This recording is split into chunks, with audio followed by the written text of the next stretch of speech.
leather sandals, but never did, crafted on site by a fabulous furry freak, fresh, seemingly, from the commune or some commune or other, his adobified kitty corner wafting with that leather smell, biker leather smell, so the little girls they did guess.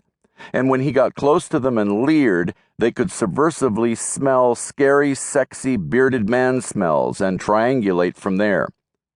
There was an on-campus bowling alley, wax and pine smelling, where Gwen and her grade school peeps, they didn't call it middle school then, sometimes hung on weekends, instead of taking the 83 Wilshire or hitching to the beach. The blast of AC hit you right when you walked in, odor of food court and future life, campus bookstore, indoor pool, bowling lane sounds and smells, a grand and grandly sunlit subversive world.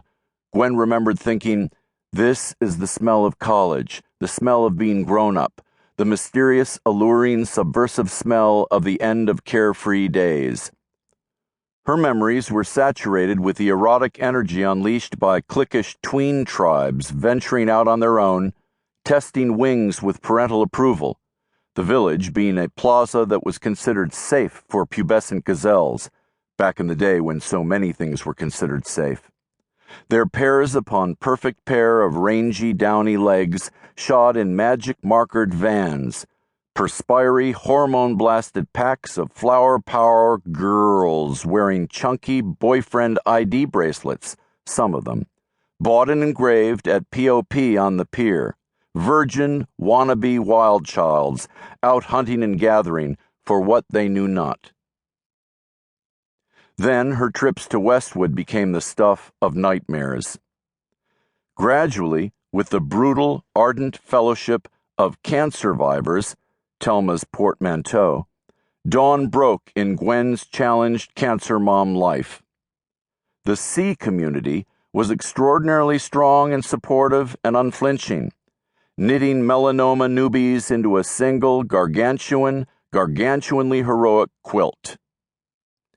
Aside from the 1,000 useful things Gwen was taught, to change dressings, what to look for in getting the jump on opportunistic infections, what to hope for and what not to hope for, or what to hope and not to hope for too much, the useful trick of rolling down the window and screaming as you drove along the spine of Mulholland, the cancer survivors helped her develop a spiritual practice.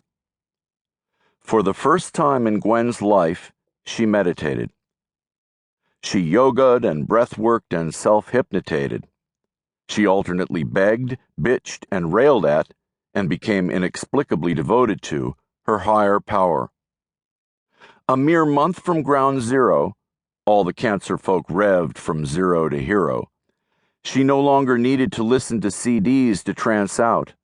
She was a quick study, and by then could guide her own meditation, levitating and vipassanating without oral aid to a private fantasy island, mystical cave, or black sand beach, some safe, bespoke, exhilarating, unicorny place, any airy-fairy or not conjuring that might serve as a light to shine its incorporeal voltage down on her daughter's wayward cells, diffusing, disarming, disrupting with its otherworldly assassin energy, blasting all those fucked up cells to kingdom come or wherever. At first it was hard, so hard. Gwen was an unbeliever.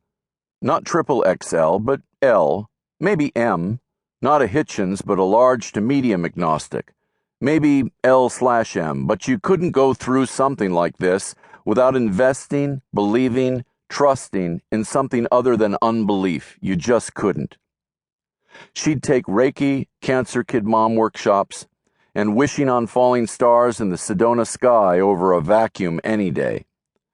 You'd have to be an asshole fool to go with vacuum over prayer. You'd have to be sick. Then something turned. Suddenly she was an XXXL believer. She couldn't say how or why, but Gwen became of an instant grateful. It was that simple, so simple. Grateful Max had lived long enough to spend 3 years with their daughter. Grateful for all her cancer survivor ladies and cancer dads and cancer kids. Grateful that after Telma's surgery, the doctor